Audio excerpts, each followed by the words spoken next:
Good morning বন্ধুরা, সকাল সকাল চলে এসেছি তোমাদের কিছু জিনিস দেখাতে। তো দেখো, ভাই সকালবেলা মাছ এনে দিয়েছে, চিকেন এনে দিয়েছে, আর আমার কিছু আগের দিনের বাটা মাছ আর ইলিশ মাছ ছিল। তো এইগুলোর মধ্যে আজকে কিন্তু এই বাটা মাছ আর ইলিশ মাছটাই রান্না করব, আর বাদবাকি আজকে যেটা চিকেন এনে দিয়েছে আর পোনা মাছ এনে দিয়েছে সেই মাছ দুটোকে গুছিয়ে ঢুকিয়ে দেবো। তো চলো সকালবেলা তোমাদেরকে দেখাই আজকে বাটা মাছ আর ইলিশ মাছ আমি কিন্তু আলাদা আলাদা করব না, দুটোই একসঙ্গে রান্না করব। আর তার জন্য কি সরঞ্জাম নেব, কি নেব তোমাদের সঙ্গে দেখিয়ে দিই। তো এখানে নিয়ে নিয়েছি মাছ দুটো, ইলিশ মাছ আর চারটে বাটা মাছ, মানে টুকরো। এবারে সেখানে একটু হলুদ আর একটুখানি নুন মিশিয়ে এটাকে ম্যারিনেট করে রেখে দেবো প্রায় 15 থেকে 20 মিনিট। আর এই 20 মিনিটের মধ্যে আমি কিন্তু অনেকগুলো কাজই করে নেবো, সেগুলোও তোমাদের সঙ্গে আর শেয়ার করছি না, কেন জানো সকালবেলা কত কী কাজ থাকে।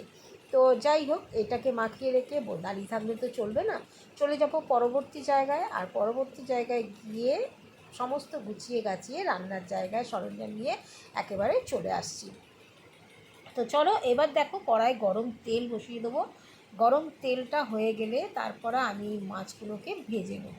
ওরে বাবা, মাছের গায়ে একটু আঁশ লেগেছিলো, যা পটাপট পটাপট ছিটকেছে না, তোমাদের আর কি বলবো। তো যাই হোক, মাছটাকে আমি ভালো করে সুন্দর করে ভেজে নেওয়ার পর, এই যে বললাম যে মাছটা আজকে করবো সিম্পল, মানে বেগুন আর আলু দিয়ে মাছটাকে কালো জিরে দিয়ে খালি লঙ্কা হলুদ একটু নুন আর সামান্য একটু ছিটে ফোটা মিষ্টি, শুধুমাত্র ঝোলটা ব্যালেন্স করার জন্য, এই দিয়েই কিন্তু আমি মাছটা করব। আর এদিকে দেখো, মাছটাকে আমি ভেজে নিচ্ছি।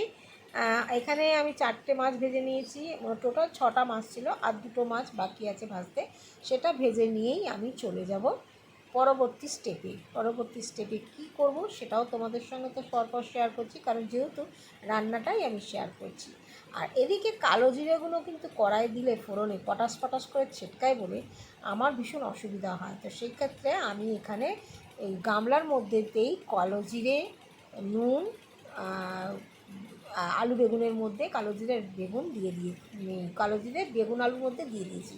কথাটা একটু ঘুরে যায়। এখানে একটা মশলা করে রেখেছি, সেটা হচ্ছে লঙ্কা নিয়েছি, হলুদ নিয়েছি, টমেটো নিয়েছি, নুন তো যেহেতু দেওয়াই আছে আর কিছু দিয়েছি একটু চিনি। এইবারেতে বেগুন আর আলু আলাদা আলাদা করে কিন্তু আমি ভাজিনি, একেবারে একসঙ্গে দিয়েই ভেজে নিয়েছি। কারণ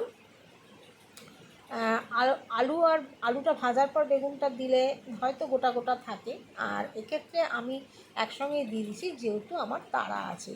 তোমরা জানোই আমাকে পার্লার যেতে হবে, সেই কারণে আমি চটপট করে রান্নাটা করে নিচ্ছি। আর আজকে কিন্তু এক তরকারি ভাতই হবে, কারণ আগের দিনের একটুখানি তরকারি আমার রয়েছে।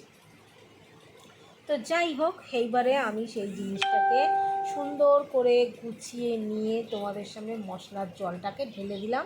আর ঢেলে দেওয়ার পর তারপরে আমি এটাকে বেশ ভালো করে একটুখানি নাড়াচাড়া করে নেবো। যেহেতু লঙ্কা হলুদ বেশি কষানোর কোনোই দরকার নেই, না দিয়েছি জিরে গুঁড়ো, না দিয়েছি আদা, কিচ্ছু না, জাস্ট একটু নাড়াচাড়া করেই কিন্তু আমি জল ঢেলে দেবো।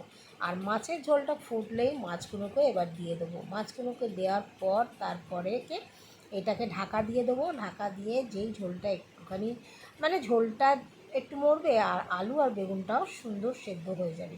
আর এখানে যে মাছের তেলটা ছিল ভাজা, যেহেতু একটু বেশিরভাগটাই ইলিশ মাছের তেলই ছিল, মাছের স্বাদটা কিন্তু বেশি সুন্দর হবে। কারণ বলতো, যেহেতু 2 পিস ইলিশ মাছও এখানে পড়েছে, আর তাই জন্য আলাদা আলাদা কেউ কিছু করলাম না। তো যাই হোক, আমার অলমোস্ট মাছের ঝোল রেডি। আর এবারে আমি করব পরিবেশন। আর পরিবেশনের জন্য দেখে নাও কীভাবে করছি। এখানে দেখো, একটা 5 মিশালি তরকারি আছে, যেটা তোমাদের আগেই বলেছি। নিয়ে নিচ্ছি এখানে একটা কাগজি লেবুর টুকরো, আর এখানেই দেখো ইলিশ মাছ বেগুন আলু দিয়ে ঝোল। এই হচ্ছে আমার দুপুরের লাঞ্চ। সবাইকে টাটা, সকলের সাথে থেকো, পাশে থেকো।